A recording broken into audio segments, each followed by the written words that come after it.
যদি আপনার কাছে বাংলার মানে শুধু রবীন্দ্রনাথ আর চায়ের বাগান হয়, তাহলে আপনি আসল উত্তেজনাটাই মিস করছেন।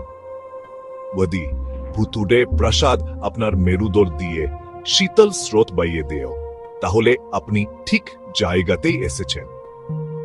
বাংলার ভুতুড়ে বাড়ির গোপন জাগতে আপনাকে স্বাগতম। বাংলার ভুতুড়ে বাড়িগুলো শুধু ভয়ের গল্প নয়, সেগুলো এক অস্থির অতীতের প্রতিধ্বনি। কলকাতার বিখ্যাত পুতুল বাড়ির কথায় হায় ধরুন, স্থানীয়রা অস্থির আত্মা আর ঔপনিবেশিক আমলের না বলা গল্প নিয়ে ফিসফিস করে। অথবা সাউথ পার্ক স্ট্রিট সেমেট্রি, এখানে মর্মান্তিক প্রেম আর হারানোর ফিসফিসানি বাতাসে ভেসে বেড়ায়। এই ভুতুড়ে গল্পগুলো প্রায়শই বাস্তব ঘটনা থেকে উদ্ভূত। বিশ্বাসঘাতকতা, যুদ্ধ, এমনকি অপ্রাপ্ত প্রেম। কিছু বাড়ি পরিত্যক্তা, তাদের দেওয়ালে ইতিহাস আর রহস্যের স্তূপ।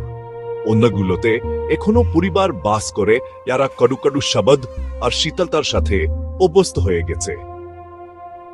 আপনি সংশয়বাদী হন বা বিশ্বাসী, বাংলার ভুতুড়ে বাড়িগুলো ইতিহাস আর অতিপ্রাকৃতের মধ্যেকার রেখা মুছে দেও। আমাদের মনে করিয়ে দেও, কখনো কখনো অতীতকে কবর দেওয়া যায় না।